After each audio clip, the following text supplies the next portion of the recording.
Understand this. The developments between Washington, Caracas, and Beijing in the last 3 weeks have positioned China to dictate America's access to refined silver. This reality threatens to halt U.S. defense manufacturing by spring, with immediate consequences for strategic capabilities and capital allocations. Trigger event: U.S. strikes ignite. Venezuelan retaliation.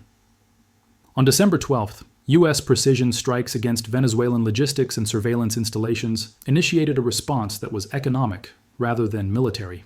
The action was framed in Washington as deterrence. In Caracas, it was treated as a signal to activate leverage embedded deep inside U.S. industrial dependencies. Venezuela did not respond with force. It responded with control. Within 48 hours, Venezuelan authorities detained American-flagged oil tankers transiting Caribbean waters under newly issued maritime security directives. These detentions were administrative, not confrontational. That distinction mattered. It preserved deniability while immediately disrupting movement. At the same time, Caracas imposed emergency sanctions on U.S.-linked mining and refining operations operating within Venezuelan jurisdiction or dependent on regional transit corridors. No embargo was announced. Instead, paperwork stalled, permits froze, insurance coverage became uncertain, shippers paused, ports refused clearance, material stopped moving without a single public escalation, outbound shipments of silver-bearing concentrates and refined product were halted almost instantly. The interruption was total because it exploited the weakest point in modern supply chains: compliance and transit authorization. Mines continued operating, smelters remained intact, yet silver could not exit the system. The response expanded quietly beyond Venezuela. Executive notifications circulated to senior management teams in Peru, Bolivia, and Chile, confirming indefinite delays on transshipment approvals. These governments issued no statements. They simply exercised control over roads, railways, and ports. Alternative routing closed without announcement. What appeared fragmented was functionally unified. Within 3 weeks, U.S. refiners confirmed that approximately 26% of America's refined silver inflow had been severed. This was not marginal supply. These flows disproportionately support high-purity refined silver used in defense electronics, missile guidance systems, and aerospace assemblies. Substitution was not possible. Specifications are fixed. Recertification takes months. The strikes exposed a dependency that had been concealed by years of stable trade assumptions. Caracas demonstrated that control over transit and documentation could impose strategic damage without touching production assets. The result was immediate pressure on U.S. industrial continuity. More importantly, the cutoff created a narrow opening, a window where replacement supply became decisive, a window where leverage could be consolidated. That window did not remain open for long. Industrial panic, corporations secure supplies at premiums. By mid-December, the character of the disruption was no longer debated inside corporate procurement teams. The interruption was not modeled as temporary. It was treated as permanent until proven otherwise. Forecasting assumptions that relied on rerouting or diplomatic normalization were removed entirely. This shift triggered a coordinated but unspoken response across major manufacturers. Large industrial buyers exited spot exposure and moved directly into long-dated bilateral supply agreements. The objective was not cost control, it was continuity. Physical access became the only metric that mattered. Forecasting teams revised output scenarios to reflect silver scarcity rather than price volatility. Production halts replaced margin compression as the dominant risk. That recalibration justified paying premiums that would have been rejected weeks earlier. Prices were accepted at levels not seen since the 2011 silver spike, despite far thinner inventories today. Within days, multi-year contracts were executed quietly. 3-year agreements locked in refined silver regardless of benchmark pricing. 18-month forward coverage was secured to protect aerospace and defense schedules. Long-dated commitments extended through 2027 to stabilize electric vehicle and energy storage manufacturing. These contracts cleared at substantial premiums to futures markets, with delivery guarantees prioritized over pricing terms. The behavior revealed a loss of confidence in transparent markets. Once Tier 1 manufacturers stopped relying on exchanges, liquidity fractured. Available supply pools shrank rapidly. Smaller buyers were priced out or forced into residual markets, with worsening terms and unreliable delivery. The cost impact spread unevenly. Large firms absorbed premiums as strategic insurance. Smaller suppliers faced margin erosion or production delays. Competitive balance shifted toward those with balance sheets strong enough to prepay scarcity. In defense manufacturing, the implications were more severe. Silver specifications are non-negotiable. Substitution is prohibited by certification requirements. Without assured supply, production lines idle regardless of demand. This phase did not resemble panic on screens. There was no price spike signaling distress. Instead, there was silent withdrawal. Contracts moved off exchange. Inventory was locked away. Market transparency eroded without public acknowledgement. These actions rested on a single assumption: that replacement supply would remain accessible at scale. That assumption would soon be invalidated. China's activation, export controls seize global leverage. On January 1, 2026, China activated refined silver export licensing with precise timing and narrow scope. The policy was framed as administrative oversight. In practice, it restructured global access to a critical material at the exact moment alternatives were disappearing. China controls between 60 and 70% of global refined silver capacity. This dominance does not originate at the mine. It resides downstream in refining, upgrading, and chemical processing. The licensing regime targeted high-purity refined output used in advanced manufacturing and defense systems. Volume was not banned. Permission was centralized. The timing mattered. Venezuela's cutoff had already removed a quarter of U.S. inflows. Industrial buyers assumed Asian refiners would fill the gap. The licensing system closed that assumption. Replacement supply now required approval rather than payment. Within days, the effect became visible. Shipments of refined silver moving from South America toward U.S. refineries fell sharply. Cargoes already contracted were delayed pending license clarification. New agreements stalled as banks, insurers, and shippers waited for regulatory certainty that did not arrive. The design of the policy avoided escalation. There was no embargo. No quotas were published. Instead, approvals became discretionary. Licenses could be delayed, reduced, or conditioned without formal rejection. This preserved diplomatic cover while retaining full control. The leverage extended directly into U.S. strategic manufacturing. Refined silver is embedded in fighter jet avionics, missile guidance systems, satellite components, and advanced solar technologies. Inventory buffers were already thin. Substitution was not viable. Certification standards lock specifications in place. By choosing licensing rather than prohibition, China converted administrative authority into strategic influence. Each approval became a signal. Each delay imposed cost. Each partial shipment disrupted planning cycles across aerospace, defense, and energy manufacturing. This was not a market response. It was a systems response. Control was applied at the choke point where material transitions from commodity to capability. The Venezuelan action exposed dependency. China's activation consolidated it. What had been a supply problem became a governance problem. From that point forward, access to refined silver was no longer determined by price alone. It was determined by permission. Market fracture, paper prices detach from physical reality.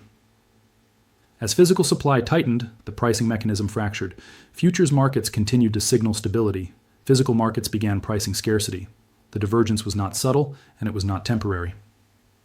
Throughout the period, COMEX silver traded in a controlled band between $71 and $80 per ounce. At the same time, physical silver in Shanghai changed hands at prices ranging from $77 to $91. The resulting spread, reaching as high as $20 per ounce, reflected two different systems operating under incompatible assumptions. This divergence had been developing since mid-2025. The Venezuela disruption and China's licensing regime accelerated it. COMEX pricing remained anchored to leveraged paper contracts, most of which never required delivery. Shanghai pricing reflected actual metal availability, with contracts backed more tightly by inventory and subject to physical settlement expectations.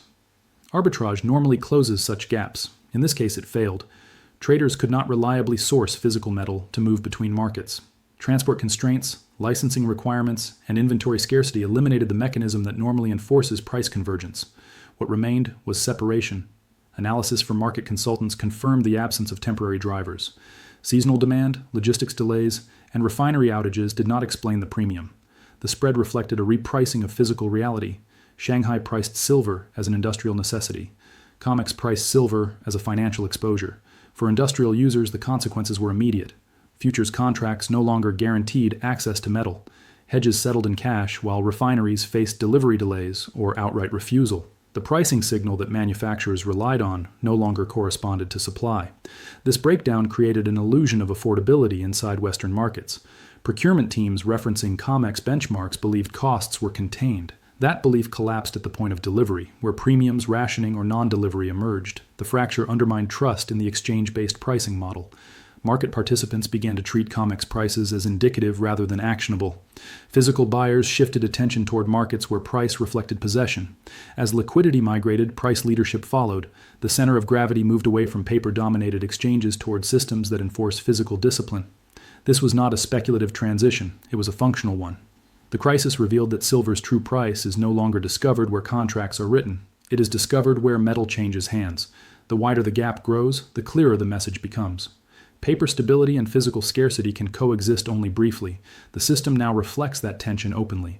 Systemic fragility, fractional reserves exhaust inventories.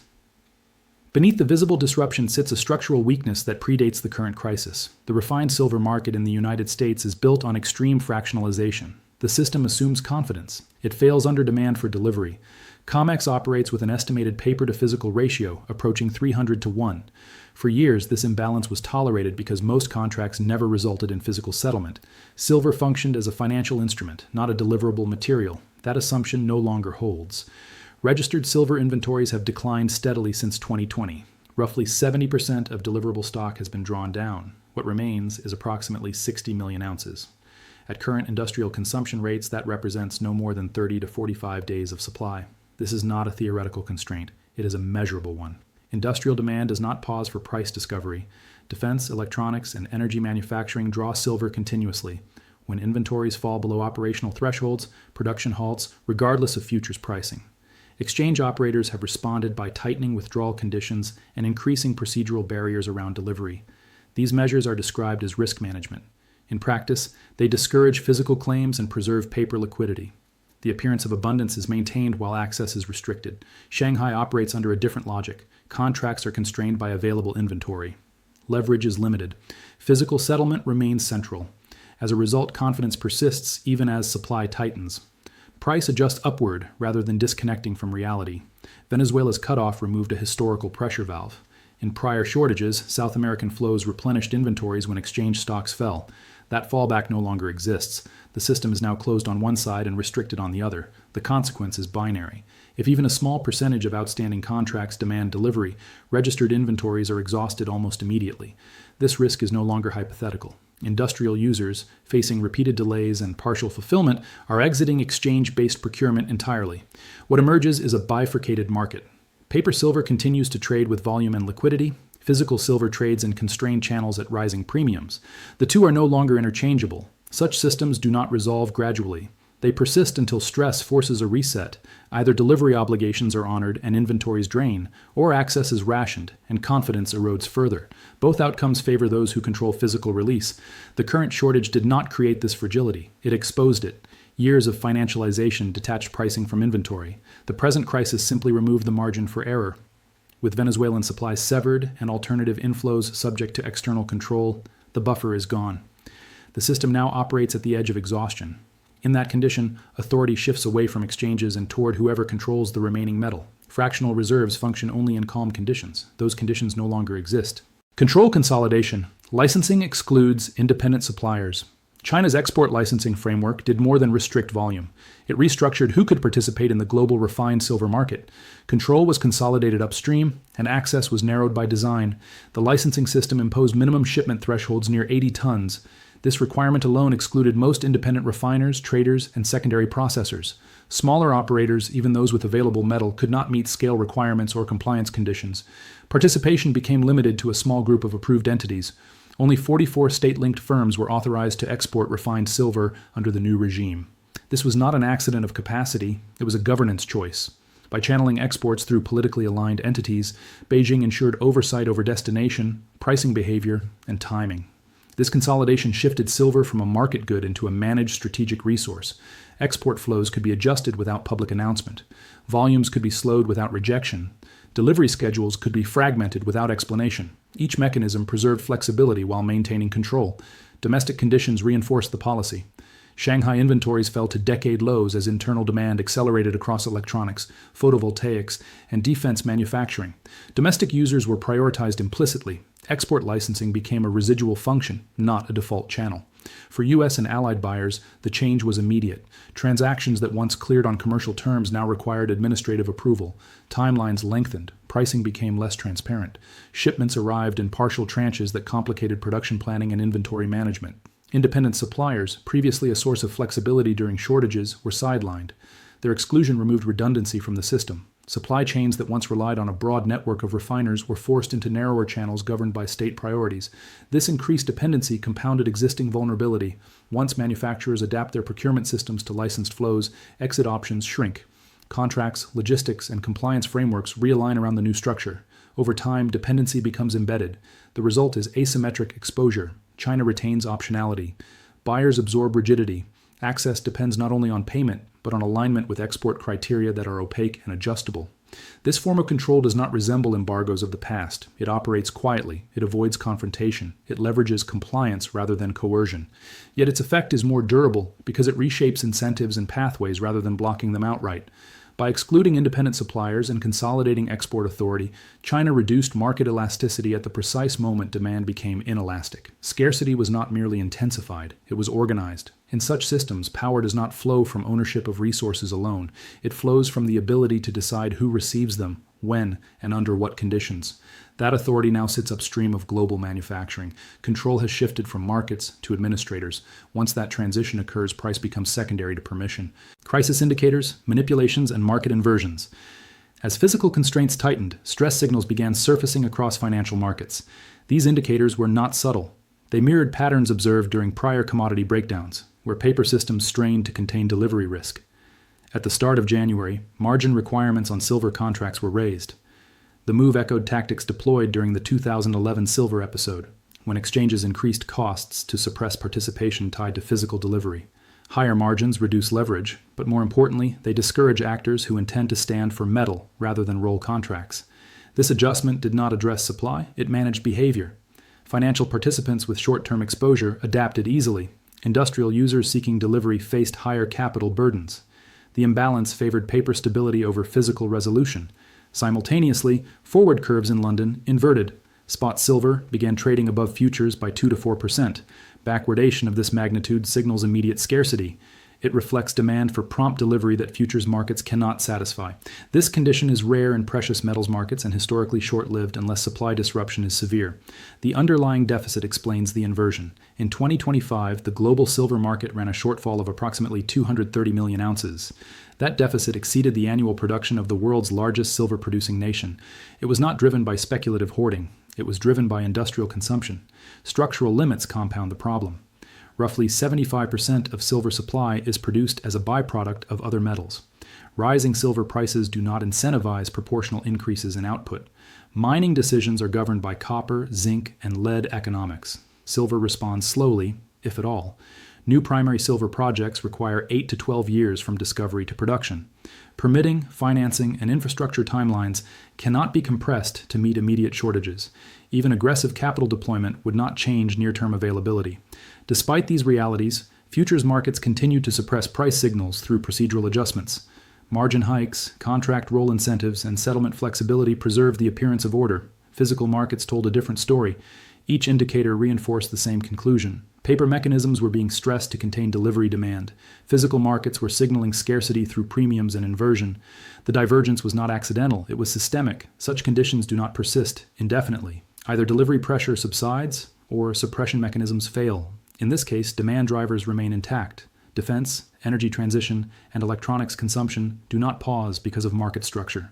The accumulation of these indicators marks a transition phase, not a spike, not a panic, a breakdown in alignment between financial representation and physical reality. When markets reach this stage, outcomes are determined less by sentiment and more by constraint. The system stops responding to price alone and begins responding to access. The indicators now visible are not warnings of what might happen. They are confirmations of what is already underway. Premium escalation. Structural breaks drive physical costs. As confidence in paper settlement eroded, the cost of physical silver began to detach decisively from quoted prices. Premium escalation was not driven by transport delays or temporary shortages.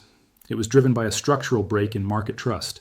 Retail premiums rose rapidly, reaching levels as high as $25 over spot. These premiums persisted across regions and channels, indicating a systemic condition rather than localized strain. Physical holders demanded compensation not for logistics, but for relinquishing scarce inventory in an environment where replacement was uncertain. The underlying imbalance was stark. Open interest in silver futures hovered near 600 million ounces. Registered inventory available for delivery stood near 60 million ounces. The ratio exposed a fragile equilibrium that depended entirely on non-delivery behavior. As soon as confidence weakened, that equilibrium failed. This mismatch altered behavior across the supply chain. Industrial users no longer viewed futures contracts as a reliable procurement tool. Instead, they pursued direct sourcing, negotiating bilateral agreements with refiners and distributors willing to allocate physical metal. These transactions cleared at premiums ranging from $15 to $25 per ounce, well above exchange benchmarks. The willingness to pay reflected necessity, not speculation. For manufacturers, silver is not a discretionary input. It is embedded in production processes that cannot be paused without cascading consequences. Paying elevated premiums became a rational response to avoid shutdowns. As more industrial buyers bypassed futures markets, liquidity drained from exchange-based price discovery. Open interest remained high, but relevance declined. Prices quoted on screens lost their function as executable signals for physical procurement. This abandonment accelerated fragmentation. Physical silver flowed through opaque channels governed by contracts and approvals rather than transparent bids. Pricing became individualized, contingent on volume, timing, and political clearance. Uniform market pricing ceased to exist. The erosion of market integrity was cumulative. Each buyer exiting exchanges reduced confidence further. Each premium paid reinforced the perception that quoted prices were incomplete. Over time, futures markets ceased to anchor expectations. For U.S. manufacturing, the consequences extended beyond cost. Insecure sourcing disrupted planning horizons. Inventory management became defensive rather than optimized. Capital allocation shifted toward stockpiling rather than expansion. These dynamics do not self-correct. Once trust in settlement is lost, it does not return with marginal price adjustments. It requires restored inventory buffers and credible delivery mechanisms. Neither condition was present. The premium escalation signaled a deeper reality. Silver was no longer priced as a commodity flowing through markets. It was priced as a constrained input controlled by limited holders. In such environments, cost reflects scarcity of access, not abundance of paper claims. What emerged was a two-tier system. Paper silver continued to trade with volume and liquidity. Physical silver commanded escalating premiums and contractual control. The gap between the two widened with each transaction. This was not volatility. It was revaluation of what mattered. The market no longer rewarded exposure. It rewarded possession. Once that transition occurs, pricing power shifts permanently toward those who control delivery. Price trajectory. Historical parallels. Forecast. Surge with physical constraints now embedded, price behavior follows structure rather than sentiment. Forward projections are no longer anchored to speculative cycles. They are anchored to supply rigidity and inelastic demand. Current analyst models converge on a range between $100 and $180 per ounce by mid-2026. These projections are not derived from momentum indicators or retail participation. They are derived from inventory depletion rates, production lead times, and replacement cost economics. Historical comparison reinforces this trajectory. In the mid-2000s, copper prices rose more than 300% following sustained state accumulation and infrastructure demand. That move unfolded over several years, not weeks. It reflected constraint, not enthusiasm. Silver now exhibits similar characteristics, but under tighter conditions. Since 2023, silver prices have risen approximately 170%. In isolation, that appears substantial. In context, it remains restrained. During the 1979 to 1980 cycle, silver prices surged more than 470%. That episode was driven largely by speculative concentration. The current environment is driven by structural deficit. The nature of demand has changed. Modern consumption is embedded in systems that cannot substitute away. Electric vehicles require silver for power management and conductivity. Solar infrastructure relies on silver paste for efficiency. Defense systems depend on silver for reliability under extreme conditions. These applications do not respond to price signals by reducing usage. Supply cannot respond symmetrically. Roughly 3/4 of global silver output is produced as a byproduct of other metals. Higher silver prices do not directly incentivize new production. Mining decisions are governed by copper, zinc, and lead economics. Silver supply responds slowly and indirectly. Primary silver projects face long development timelines. From discovery to production, lead times extend 8 to 12 years. Permitting, financing, and infrastructure constraints prevent rapid scaling even under favorable price conditions. There is no near-term surge capacity. This combination produces a specific outcome. Rising prices ration demand but fail to increase supply. That dynamic accelerates price appreciation rather than stabilizing it. Each incremental increase transfers metal to the highest priority users while leaving inventories thinner. As inventories approach operational minimums, price becomes secondary to allocation. Buyers pay not to secure advantage, but to avoid exclusion. In such environments, price ceilings are defined by system failure thresholds rather than historical norms. The projections therefore reflect not optimism, but constraint mathematics. At current depletion rates, inventories cannot support existing demand at legacy prices. Repricing is required to force redistribution. The trajectory does not depend on participation or belief. It depends on time. Each month without new supply tightens the system further. Each licensed shipment reinforces scarcity elsewhere. Price escalation under these conditions is not a spike, it is a rebase. Once the market clears at higher levels under constrained supply, there is no mechanism for rapid reversal. What history shows is not repetition, but amplification. When structural deficits intersect with non-substitutable demand, price adjusts until access is restricted to those deemed essential. Silver has entered that phase. Imminent timeline, shutdowns, and geopolitical trap. The timeline is now compressed. Inventory data and consumption rates converge on the same conclusion. The window for adjustment has closed. U.S. defense stockpiles of refined silver cover approximately 90 days of operational demand. That buffer extends production into early spring. Commercial inventories are thinner. Most industrial users hold 30 to 45 days of usable supply. Those buffers expire between February and March. As inventories decline, production decisions become binary. Output continues only while metal is available. Price does not alter this calculation. Without silver, assembly lines stop regardless of demand or funding. The first impacts concentrate in sectors with continuous throughput. Solar panel manufacturing slows as silver paste availability tightens. Electric vehicle production faces bottlenecks in power electronics and battery management systems. Medical device manufacturers confront certification risks as component substitutions remain prohibited. Emergency authorities offer no relief. The Defense Production Act can prioritize allocation. It cannot create material that does not exist. Without physical inflows, prioritization simply redistributes scarcity. China's position enables calibrated pressure. With approximately 17,000 tons of refined silver production capacity, Beijing does not need to halt exports. Licensing alone allows selective friction. Shipments can be delayed, segmented, or redirected without formal bans. Each action shapes outcomes while preserving diplomatic ambiguity. This form of influence is durable. It avoids escalation while conditioning supply chains to operate under external approval. Over time, dependency becomes normalized. Procurement adapts. Planning assumptions shift. Strategic autonomy erodes quietly. The origin of this position matters. It was not achieved through confrontation alone. It emerged through sequence. U.S. strikes triggered Venezuelan retaliation.